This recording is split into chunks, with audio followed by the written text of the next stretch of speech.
Joe. A big cat. Big cat up by the herd.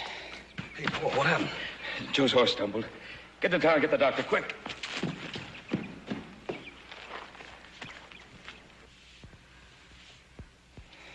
Oh, he's a big one, Pa. It's the biggest one I've ever seen. He's gonna raise Cain with those cattle up there. Don't worry about that now. Is Cochise all right? Yeah. Yeah, she's all right. She's luckier than you. Gee, I don't even know what it was. I didn't see a thing. Must have been a chuck hole or something. When I saw you fall, Joe, for a moment, it was just like your mother. The same way that afternoon, she came riding up to the house.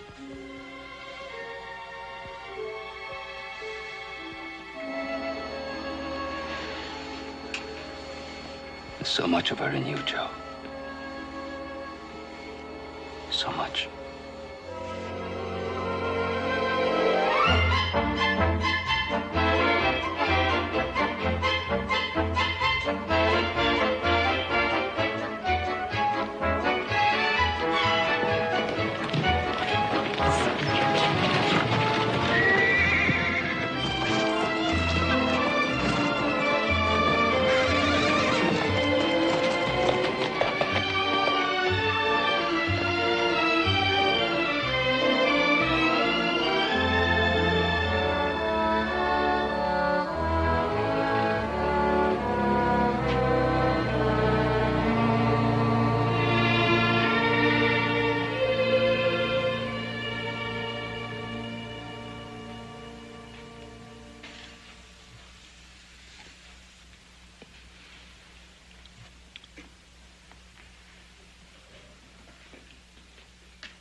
Fine instrument, eh, monsieur?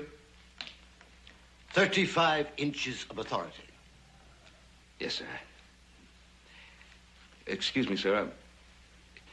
Are you Marius Angeville? A bit worn in the tooth, a little bit sour in the stomach, but the very same. Well, I'm glad I found you, sir. My name is Ben Cartwright. Should I know you? Oh, no, sir, no. I've just arrived in New Orleans. I have a ranch up in Nevada. Oh, you've come a long way, monsieur. Yes, sir. Around the Cape. By ship? By clipper. A fine voyage? Yes, sir. Ah, how I missed that. Sir, there was a man worked on my ranch. He was from New Orleans. Name of Jean de Marigny.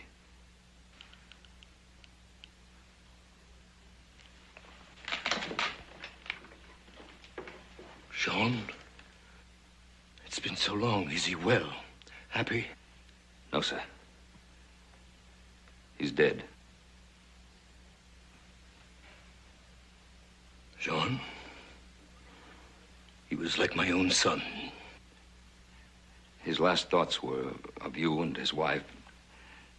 I promised I'd see you both. And, of course, his mother. His mother. Forgive me. But there are some things...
Sorry to have to bring you such bad news, Madame de Marigny. I hope that it might bring you some consolation to know of your son's courage.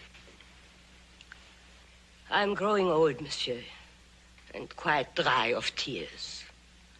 The de Marignys carry a proud but bitter heritage. We cried at the death of the Emperor. We cried in the streets of New Orleans when the French flag came down. And I cried when my son ran away from his disgrace. His disgrace, madame?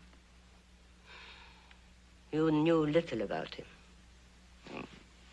Only that he had separated from his wife, whom he loved very dearly. Love is often a crown of thorns. Yes, I suppose that's true. I hope to see his wife, Marie. I do not wish to discuss her, monsieur. Well, madame, she is your son's wife. Marie Delval was never meant to be the wife of a de Marigny. Forgive me, monsieur, but that is not your concern. If I can be of service while you are in New Orleans... Oh, thank you, madame. There is one thing. Oui?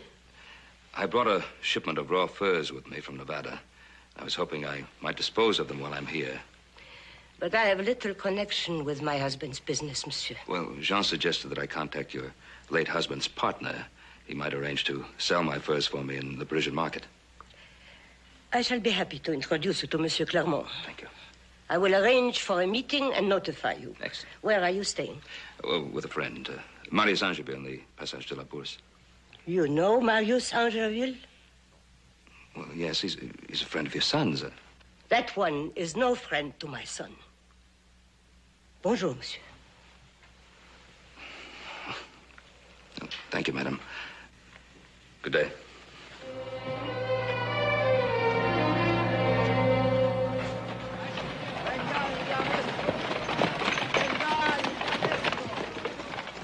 Jean's mother wasn't too friendly toward me. She isn't exactly fond of her daughter-in-law, is she? No, she isn't, never was. I'm afraid Marie isn't very fond of me. We may not receive a warm reception, my boy. I haven't seen her since the day Jean left New Orleans. Jean told me that you were very good friends. Mm-hmm. We were, until I challenged her beloved cousin Edouard Darcy to a duel. She's never forgiven me for wanting to kill him, which I was most anxious to do.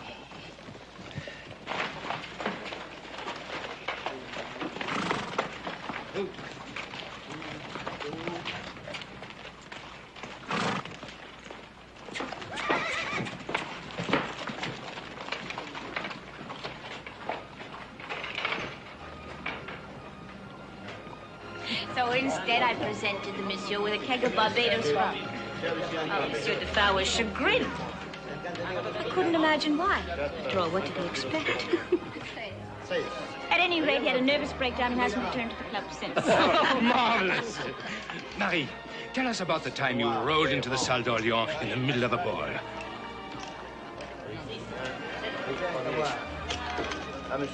No, Andre, I have no more time for tales. Marius Angeville. I thought by now the devil had claimed her for his own. I'm afraid both you and he will have to wait a trifle longer. I brought a friend to meet you, fresh from the wilderness, Marie. May I present Monsieur Cartwright from Virginia City, Nevada? Madame. I've heard there is such a place. Yes, ma'am, I'm afraid there is. Full of wild animals and much wilder people. Now, if you'll forgive me, I'm going to the bar. Madame, may I speak with you in private? Monsieur, is that a Western custom, demanding a lady's attention on such short acquaintance?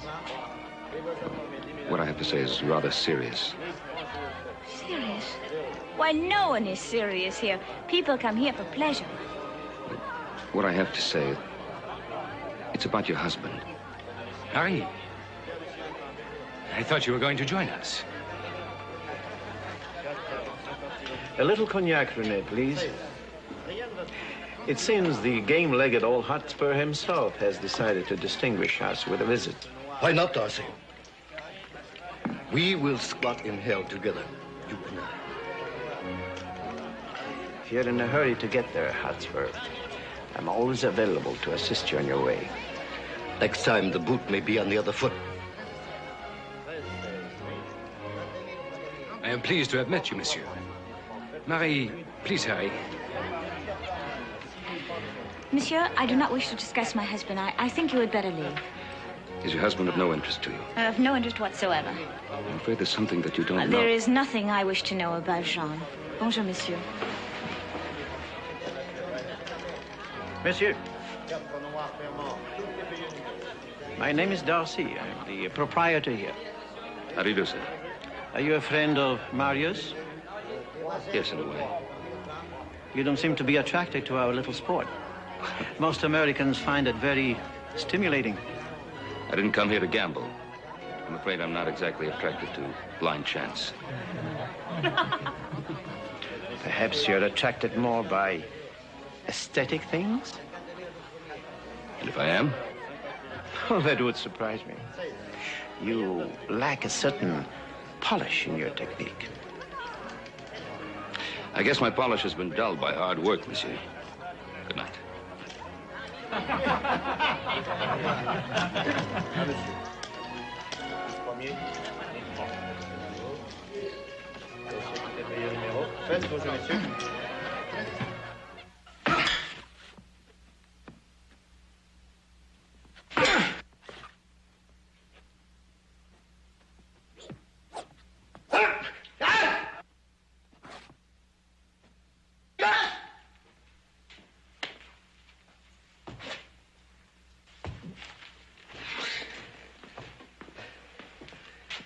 Oh, Marius.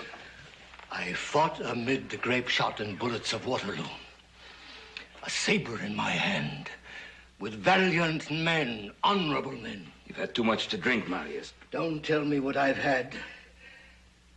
In vino veritas, in wine, there is truth. Let me help you. What is it?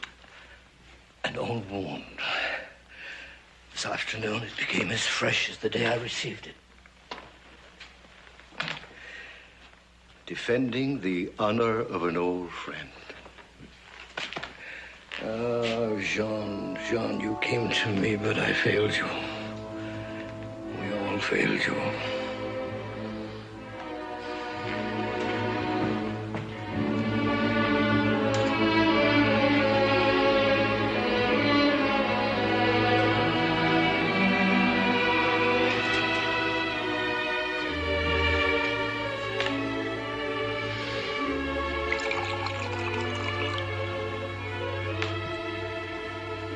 Better?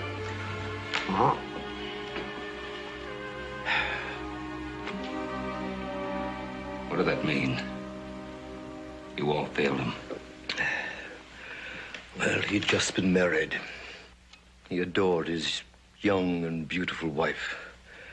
But when he believed her unfaithful, he ran. His whole world shattered. Now I'm beginning to understand why Madame de Marigny didn't want to talk about her. I never believed the stories spread about Marie. I tried to prove them false. She was the innocent victim of deceit. What was the truth? The real facts about what happened are locked in her heart, along with grief and disillusionment.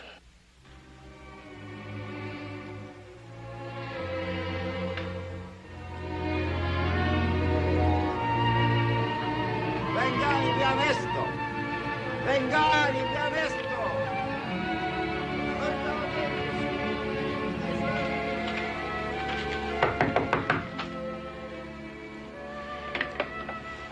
Diable, it's you again. I'm a stubborn man, madame. Please go away. I will, as soon as you give me a chance to talk to you. I know all I need to know about Jean. Do you know that he's dead?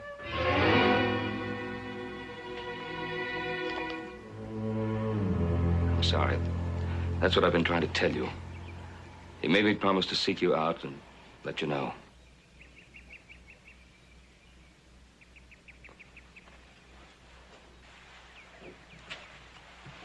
Thank you. I'm sorry I had to give it the news so bluntly, but little choice. Go on, monsieur. Jean died after saving my life. He was a brave and courageous man. I accept your statement, monsieur, but it does not fit the Jean de Marigny I knew. He asked me to tell you that he loved you. Love. He didn't know what it meant to love. A man on his deathbed doesn't lie. All right, you've told me. Now, good day, monsieur. That isn't all he asked me to say to you. I'm not interested. He asked me to say that he forgave you. Gave me? Yes, his words were, he loved you and he forgave you. For what? He believed a horrible lie. It was absurd. He couldn't have accepted it and really loved me. Instead of trusting me, he ran off, leaving me disgraced and humiliated. Where was he when I needed him? When my baby needed him? I didn't know there was a child. There is no child. His mother took him from me at birth. He died of the fever. Jean never told me about that. Did he know? If he knew, would he have cared?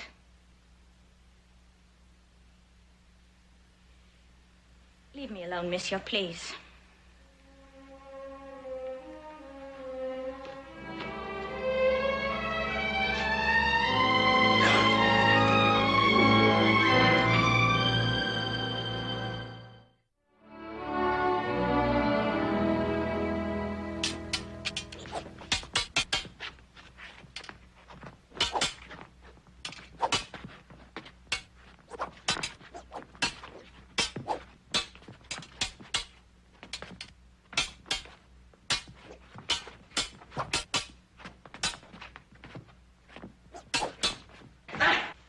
Touché.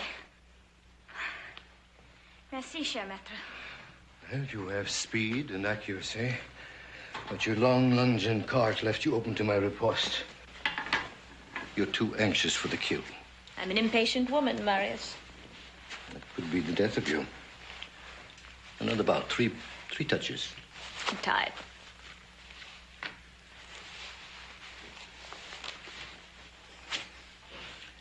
You didn't come here for a fencing lesson, Marie.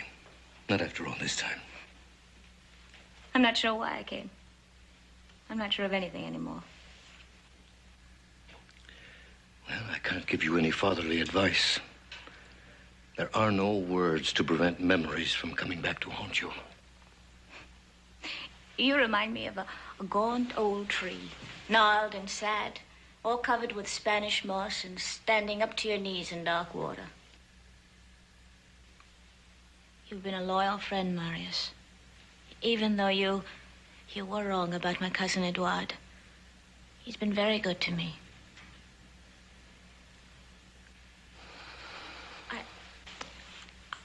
I think I wanted to tell you I'm sorry.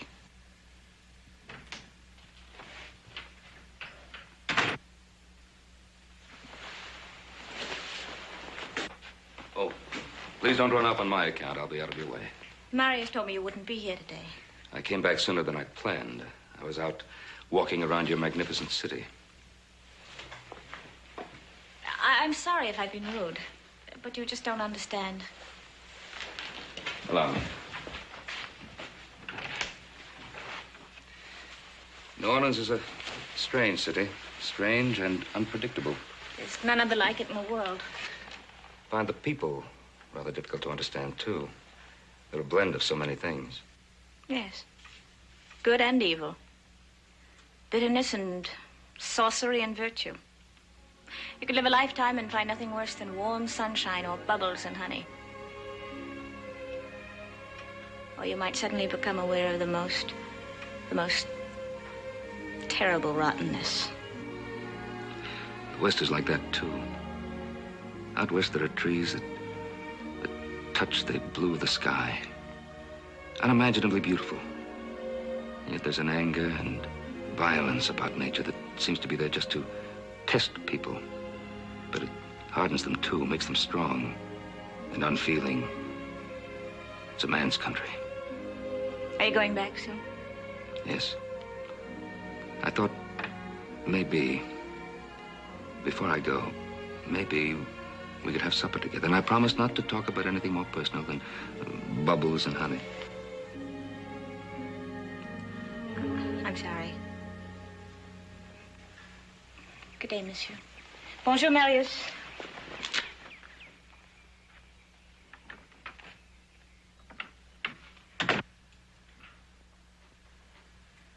She's like a woman possessed. One moment gay and full of life, the next driven, running to escape from something that seems to chase her. Well, she loses herself in her way and I in mine. Gotta learn to recover from sorrow. I did from mine. Did you? I think not. You're still nursing your wounds just like me. I learned to forget, Marius. Marie can't forget. A husband who deserted her, a mother-in-law who loathed her. They had to be married secretly to avoid her interference. What about this other man, the one who was supposed to? Well, I never found out who he was. One of Darcy's friends, perhaps. I tried to make Jean see the truth, but it was no use. Well, it isn't my affair. I have my own responsibilities. Jean saved your life. He gave you this responsibility. Just a minute, Marius. I paid my debt to Jean. How? By bringing us the sad tale of his death? By bargaining with his mother to sell your furs? Those furs represent a year's work. I need the money to expand my ranch. Besides, what the devil could I do here that you have not been able to do? You could help me find the other man. Oh, that happened years ago. Wouldn't help Jean now anyway. It's a dead issue. Not to me. And Marie isn't a dead issue either. You could talk to her. Make her see that Darcy isn't what she thinks. That he isn't trying to help her. That he wants only to fulfill his own ambitions by marrying her off to some fat aristocrat. Well, what makes you think she'd listen to me? Anyway, I'm not going to get involved. I have 2 sons. I'm going to get back to them. Huh? Maybe you're right, my boy. Why bother with other people's agonies when you have your own to keep you company?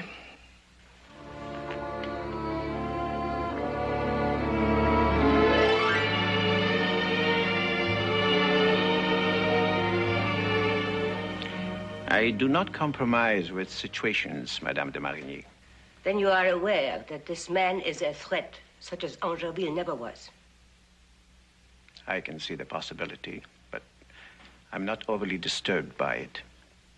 He is young, aggressive, and he feels a debt of gratitude to my son. All very subversive attributes. I view this matter of the Americans' intrusion with utmost gravity. There is no cause for alarm, madame. The man I persuaded to be attentive to your son's wife is now residing on the island of Haiti. He could come back. The American could get the truth out of him. And if he searches hard enough, he could discover from various sources that Marie's child is not dead. That could lead to the most undesirable results. I want him to leave New Orleans. I have arranged for his furs to be bought so that he will have no excuse to stay.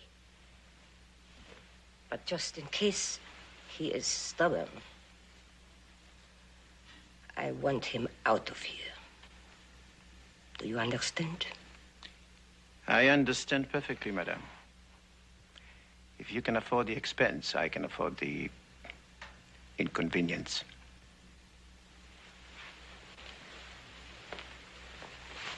Madame.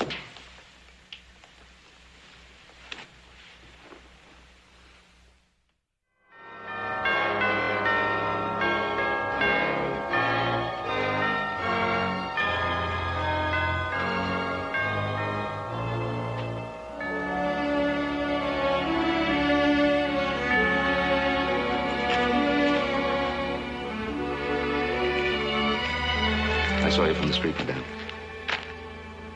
May I?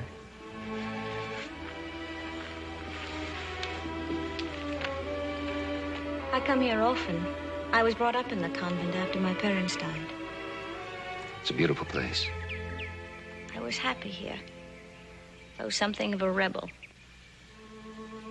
Yes, I think I can imagine you as a rebel. I used to climb that tree and look over the wall, fascinated by the beautiful French ladies in their Paris gowns, with shining black hair and skin like roses. I couldn't wait to wash my face in sour buttermilk. When I was a boy, I used to stand on a pier and watch the great clipper ships putting out to sea. I used to imagine myself a captain on a quarterdeck, scanning the horizon, looking for rich new lands to discover. For a long time, I had to content myself with finding my heroes in books. I think that was far better. Then if they disillusion you, you can throw them into the fire. It's getting late. May I walk you home?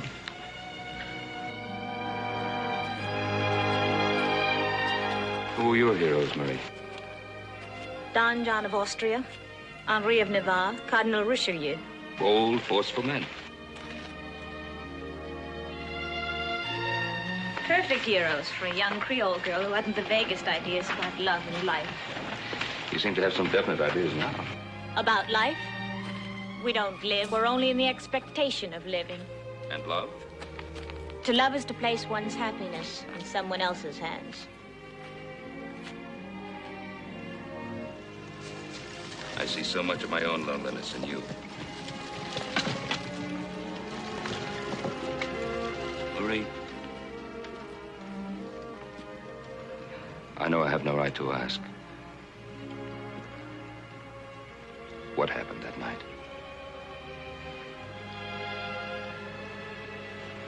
I was alone. Jean had finally worked up the courage to tell his mother we'd been married. But he wanted to do it by himself. I must have been sleeping for some time when I became aware of someone near me. I thought it was Jean. When I realized it wasn't, I struggled. That's when Jean came in the room. It must have been terrible for you. He should have believed me. Yes, he should have. His mother was anxious to believe the lie. Something should have been done about that lie a long time ago, Marie.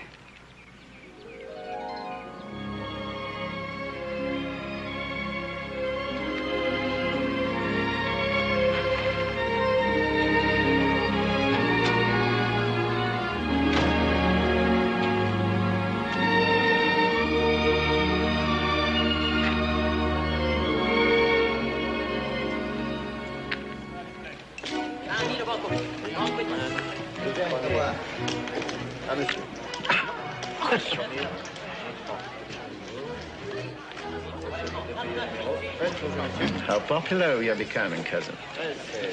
That Marius and his American friend are becoming regular customers. That's Monsieur Clermont with his back to us at the table.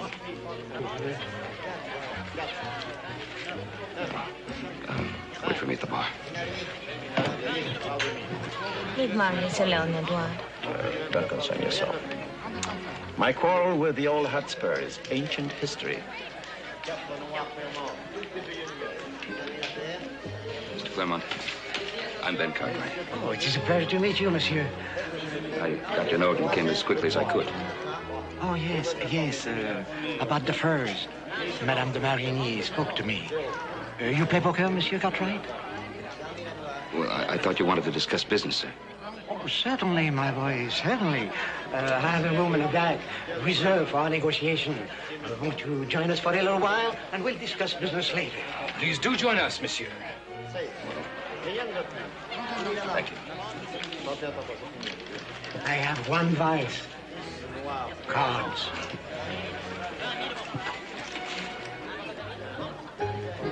Well, gentlemen, I have 3 queens.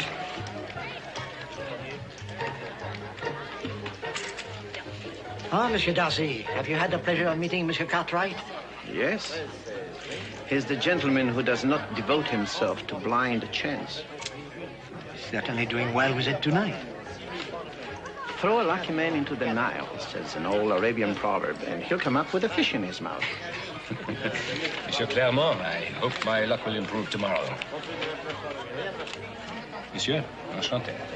Thank you. May I join in? Please do.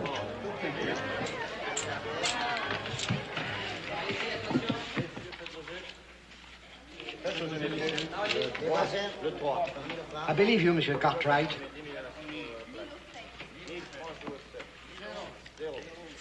I'll pay for the pleasure of seeing your hand, Monsieur Cartwright. Straight. Incredible luck. It's your deal.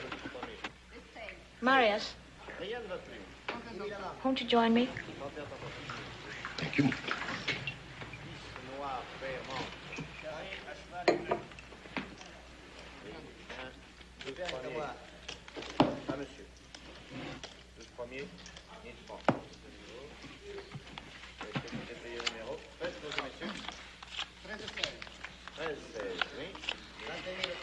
Monsieur Cartwright, may I see those cards?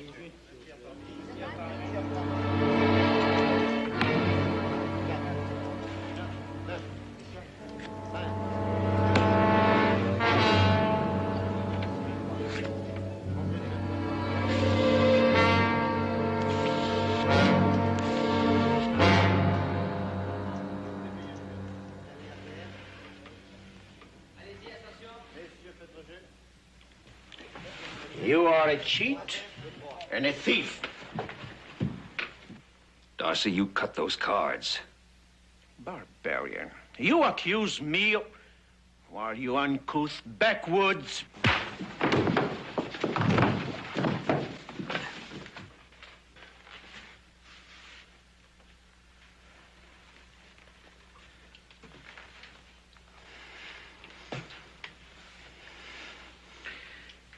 I demand a satisfaction for this insult, monsieur. The plantation allard at dawn. Weapons, rapiers. Bonne nuit. He can't fence, Darcy, and you know it. If he doesn't wish to satisfy me, he better conduct himself out of town immediately. You won't need to do either. Marius, you stay out of this. I'm already in it. This is my affair. Now stop interfering. You can have him when I'm through with him. How popular I am. Gentlemen, it'll be a pleasure to do business with both of you. Whoever is first is immaterial. We let the cards decide. Now, Marius, listen to me. Edward, no, please. Marie, you stay out of this. Marius, will you please Cut the cards. Don't be ridiculous. All right, I'll cut them for you. Yours, Queen. Mine, King. You lose, my boy. All right, Darcy. The Oak Grove, a large plantation at dawn. Perfectly satisfactory. Now, Marius, I'm Come not... along, my boy. Marius, will you... Come along!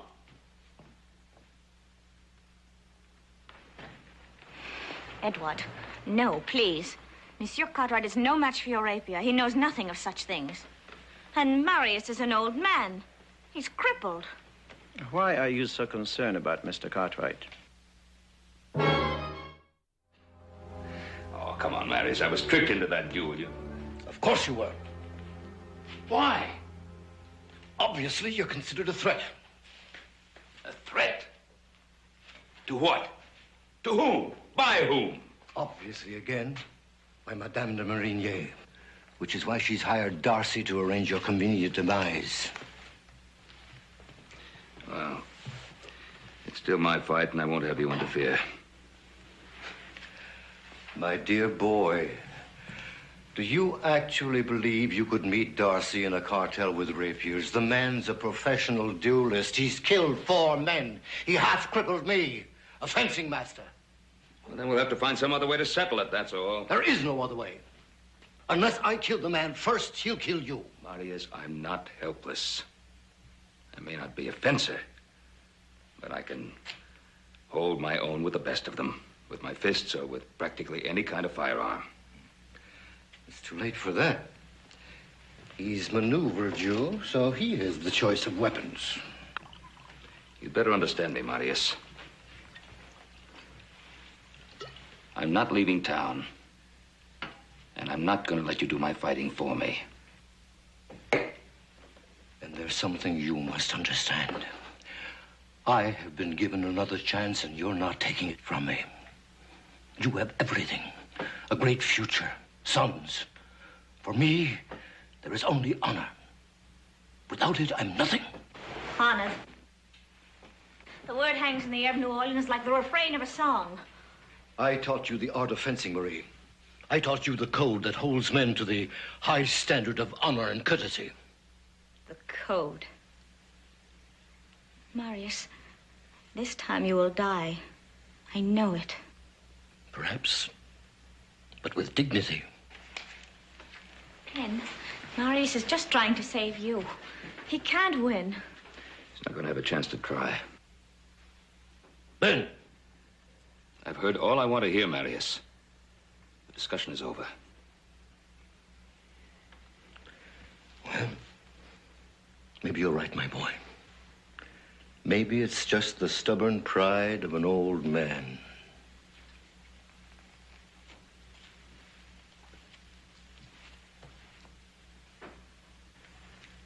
What about you? How are you going to fight Darcy? I thought your concern was for Marius. I love the dear man. But what? My concern isn't only for Marius.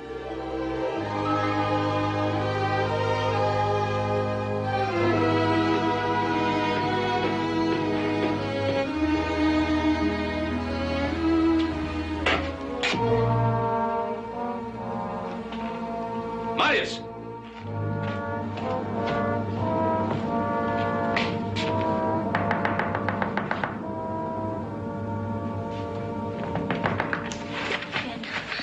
Go to sleep. I just saw Marius and Darcy headed for the Oaks. Fool. You'll have to show me where they hold those stupid duels. My carriage is outside.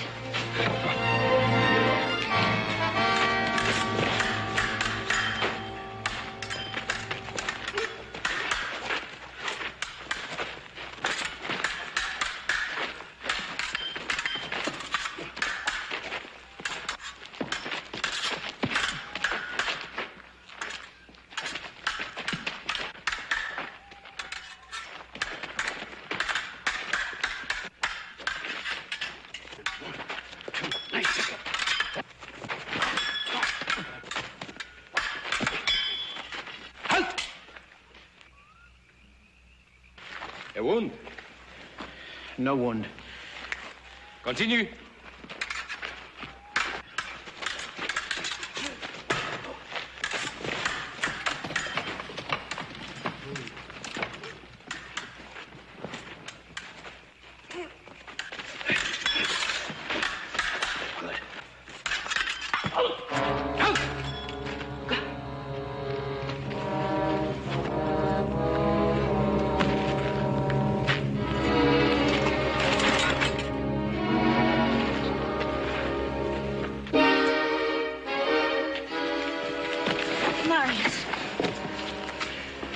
Marius, you old fool. I failed you, my boy. I failed you both.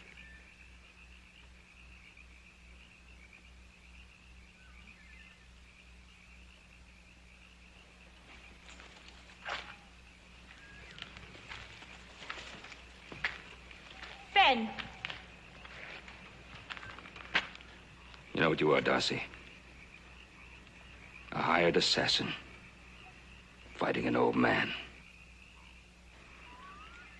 You're a white-livered, cowardly disgrace to yourself and your so-called code of honor.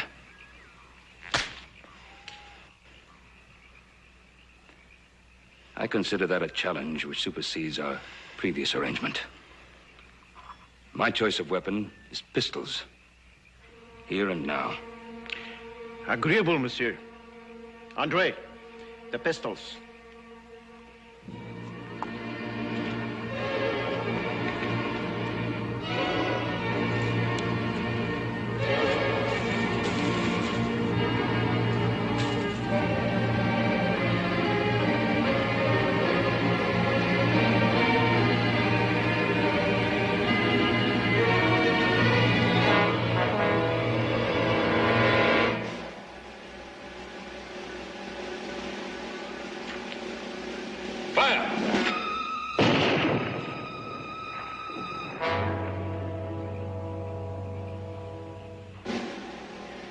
You did not fire, monsieur.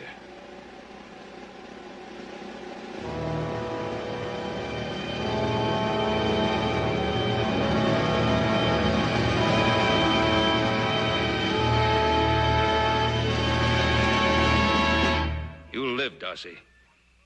If you tell the truth about Marie and the man you hired to disgrace her. You know nothing of the matter of honor. Fire and be done with it! Honor? What do you know about honor?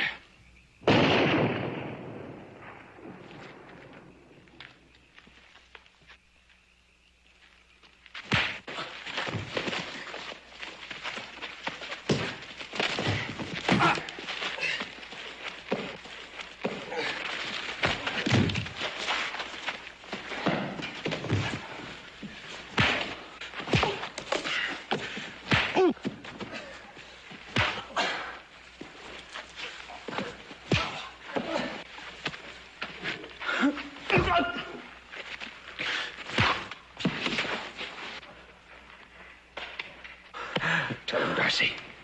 Tell him the truth about Marie. Tell him! Yes, yes. Madame de Marigny arranged the whole thing. Through me.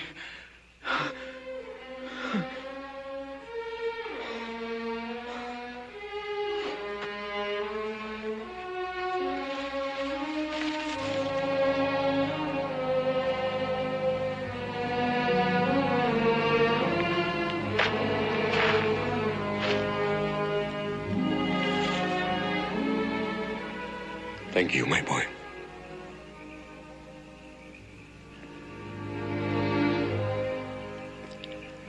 I'm knee-deep in dark water, but no longer sad.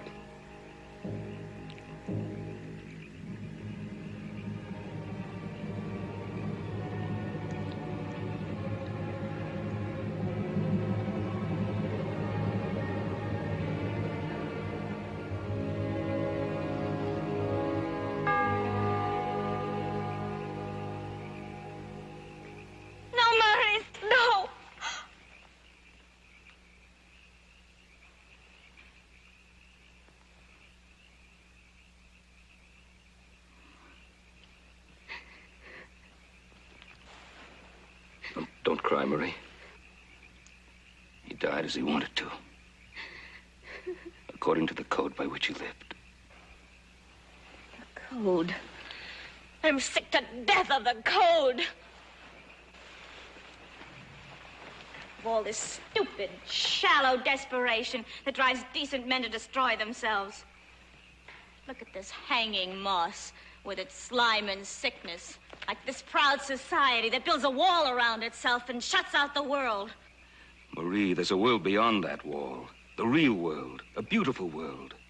Where trees touch the sky. Yes, where trees touch the sky and they grow straight and tall and clean. Where life is reborn every moment, every day. Not for me. Death follows me. Only in the past. Only in the past. There's life ahead for you. For us. Without you, it would be empty for me. Empty?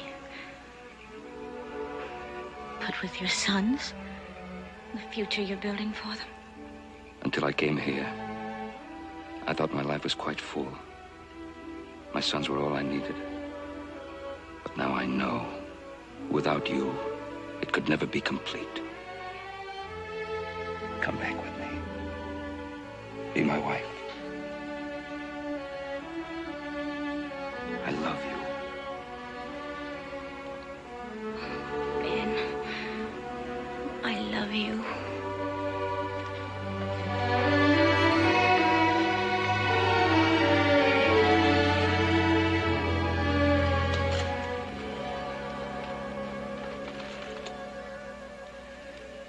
A little time we had together, your mother and I, here in the Ponderosa. From the time we were married until the time you were born. Until that day she came riding up to the house and fell.